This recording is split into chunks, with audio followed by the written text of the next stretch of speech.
There's no doubt that the Pokemon market has been a hot mess. I've been covering the insanity of the Pokemon market for at least the past 2 weeks, and I'm absolutely tired of talking about the same old things. How about the market manipulation, the scalpers? There is a factor of all of the mess that I didn't account for, and that was allocations. I brought a video to you guys last week talking about big box retailers like Targets and Walmarts and even GameStops struggling to get allocations, struggling to get stock, as well as GameStop canceling pre-orders because they just can't fulfill the demand, the hype for Pokemon. And when the big box retailers are struggling to get product, you know that trickles down, and it's going to affect the small guys like the mom and pop brick and mortar that we need as a hobby to survive. It makes zero sense to me that the LGSs can't get allocations. In my personal belief, they should come first. Pokemon provides them with the, those battle decks, the release decks.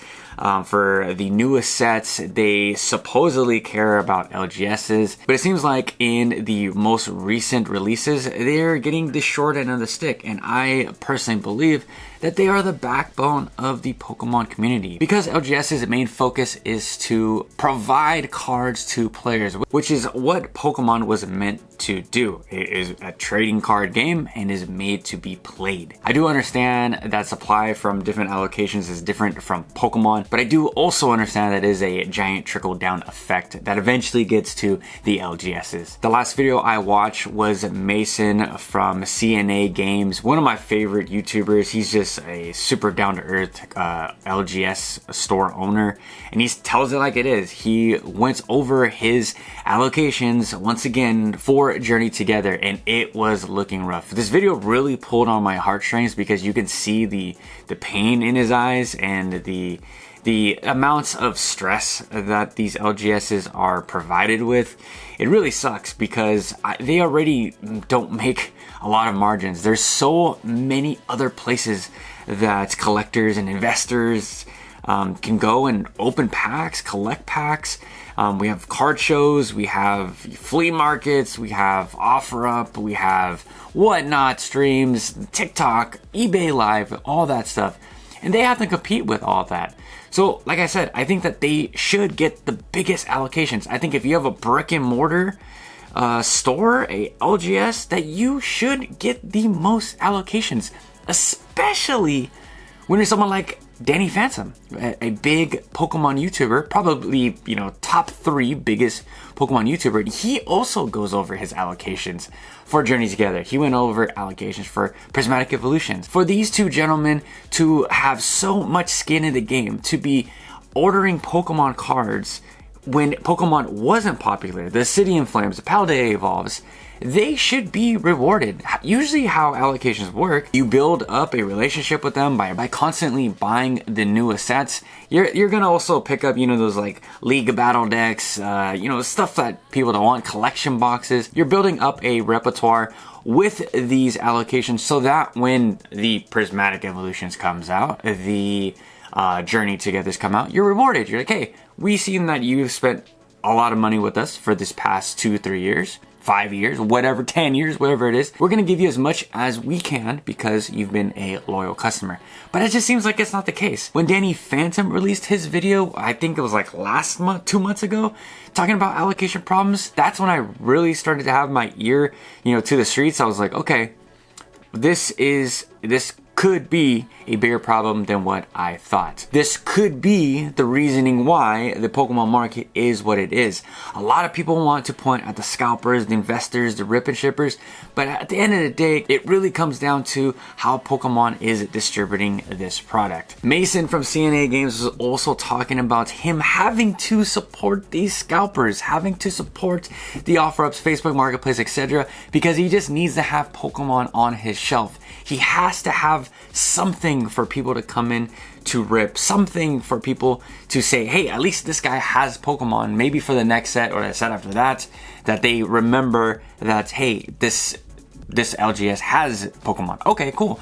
If a new customer walks into a store, sees there's no Pokemon, they're gonna forget that he was even a Pokemon seller. That's the importance of having this stuff on the shelves constantly. So the fact that these local game shops are having to support the people that you and I constantly complain about, it just sucks. It really is like a full circle moment that I didn't really put two and two together. Not only is the allocations really, really bad just all around, this is my personal opinion, my personal thoughts. I think that Pokemon just overinvested into these big box retailers, and then now they're seeing the hype and the craze and how fast this product is going, and now they're facing kind of a backlash. And Target, like I said, I reported this last week, Target's now saying, you know what, we're kind of cool with Pokemon, we're good, we don't need all this negative press. Target doesn't want stuff to be sitting on their shelves for them to then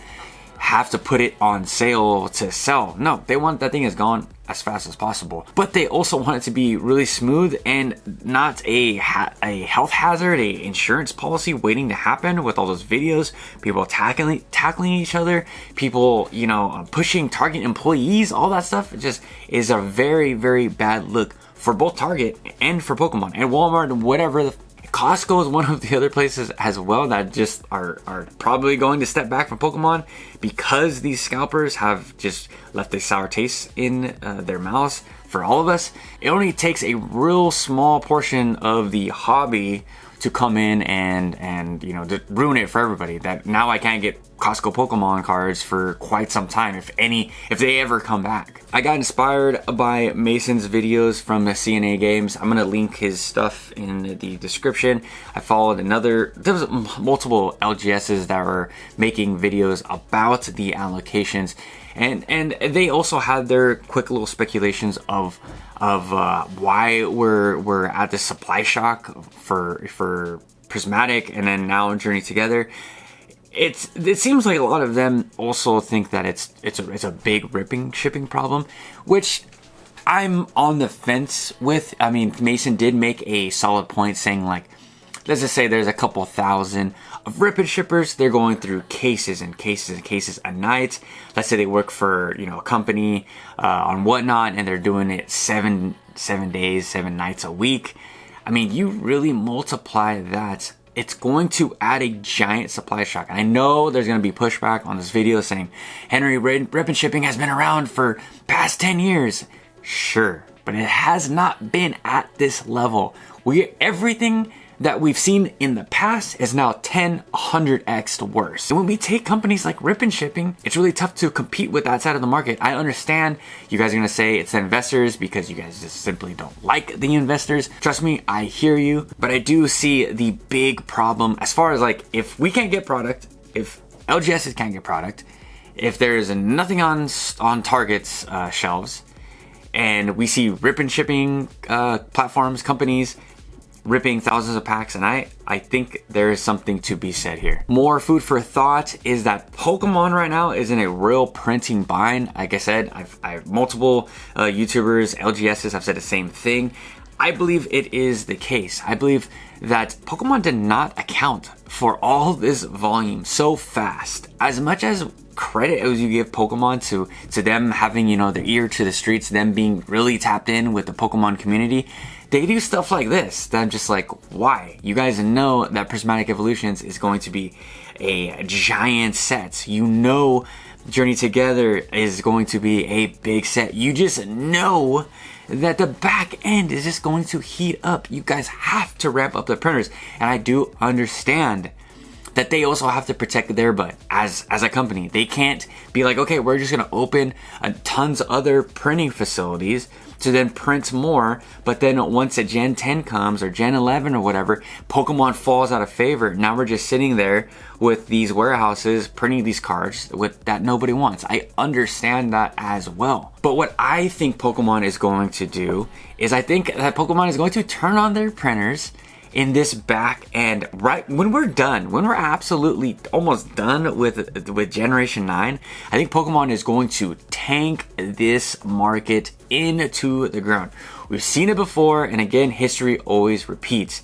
I think Pokemon isn't going to let these prices be these prices. Like, oh, Surging Sparks, $270, call it a day.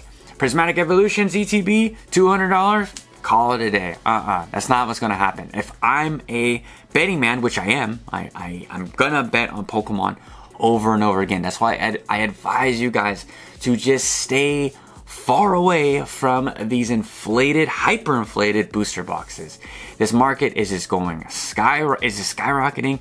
It's not coming down. It's not correcting, and it's not going to correct until we see a big reprint. Regardless of what everyone else tells you in the market, this is just what we're waiting for. And speaking of booster boxes, when the booster boxes are coming out, like Jerry Together, you know, it's already pre-ordered at $200. People are already predicting that it's going to come out to be $300 booster box. What does that do to the singles? It just skyrockets the singles, and it holds those singles at a price that no one can afford. I get the comments every single day on my videos, on my channel. People saying, Henry, I can't afford anything. I'm not rich. I'm not someone that can go out and spend $300 on a few booster boxes and rip it. I'm not someone that could buy any of these singles and rip it. I'm potentially going to exit the hobby for quite some time. And I do understand that is so bad for Pokemon. It's so bad for this hobby. Not only does that affect the singles, and that then goes and affects other markets. It affects the Japanese market. It goes and affects the Korean market. The market that I never thought would be affected would be the Korean market. The Korean market, I'm like, no one wants Korean cards, but guess what? They want Korean Terrassel Festival. I knew at least that one was going to pump up. And there we are. And now we're going to see more Chinese cards getting popped up. So I guess, to me, I do believe that that's somewhat positive for the overall Pokemon market. I still think that you guys should have an open mind to collecting other languages besides English. I think that Korean is equally as beautiful. I think Chinese is equally as beautiful. I think Japanese cards are equally as beautiful. They're all four can offer so much awesome art, so much amazing deals. There's just so much opportunity still in this market. I knew that this market was absolutely cooked when we were going by now the MSRP standard. People were just going like, well, it's $20 above MSRP. I guess that's a good deal. Like, that's when I knew. I was like, okay, it's done. This market is done. I'm out. I am completely out. I watch tons of Pokemon YouTubers. I'm on Reddit every single day, almost to a fault. I'm on eBay constantly. I'm on eBay lives constantly, chatting, hearing what the market is saying, the hobby is saying. And it really does seem like we are at a turning point in the hobby. I made a turning point video. It was funny, maybe like 6 months ago, but boy was I wrong. this right here is the turning point. This is where Pokemon either makes us all look really silly and doesn't print these ultra modern sets to go, that's pretty much it, guys. You had your chance. If that happens, these booster boxes are going to go through the freaking roof. These singles are going to also go through the freaking roof. This market is going to be completely unpredictable and maybe even a slight bit crazy. But I doubt that. I think it's maybe like a 70-30. I think 70% we're going to see reprints into the ground where Pokemon corrects itself, and 30% we actually don't get reprints. That Paldea, that was it. Sturdy Sparks, that was it. All that all the stuff that we used to do, not anymore. This is a completely new market, which again would completely surprise me, but it's not off the table. So what do we do with this information? I think that we should just take a step back, think about what we actually want, what we actually need as far as your collections. Like I told you guys, for myself, I have been collecting Korean cards, I've been collecting Chinese cards. I've also been going to card shows. I've been collecting like lightly played, maybe even moderately played Crystal Guardians card, going back to sets that I was not a part of. Like I said, Crystal Guardians, Heart Gold Soul Silver stuff that are in the more like, again, lightly played. It doesn't bother me. I'm also looking to grade. I'm also going to look at graded slabs. PSA 4s, PSA 5s. I know that's a giant shocker to people. People actually collect these cards. I'm one of those people. I'm just a deal collector. Like I need to find the best deal. I just don't super care about the quality. Obviously, I don't want the card to be bent in half, but it doesn't really bother me that it's in a 4. It doesn't really bother me that it's in a 6. I don't need 10s. 10 doesn't bother me. It's the same art over and over and over. I know it's gonna bother a lot of you graders. I know it's gonna bother a lot of you collectors, but that's just me. you could still participate in this hobby at these high prices. You just can't participate in the ultra modern. I get these comments on my videos for the past couple weeks, people saying, I can't participate in the hobby. I can't participate in the market. I can't buy anything. I bring you guys these singles videos all the time of like affordable singles. But it's like someone that's hungry and you're like, hey, here's a hamburger, and they're like, no, I don't want that. Oh, well, what do you want? I want the triple cheeseburger. I'm like, well, you can't get the triple cheeseburger. We only have one patty.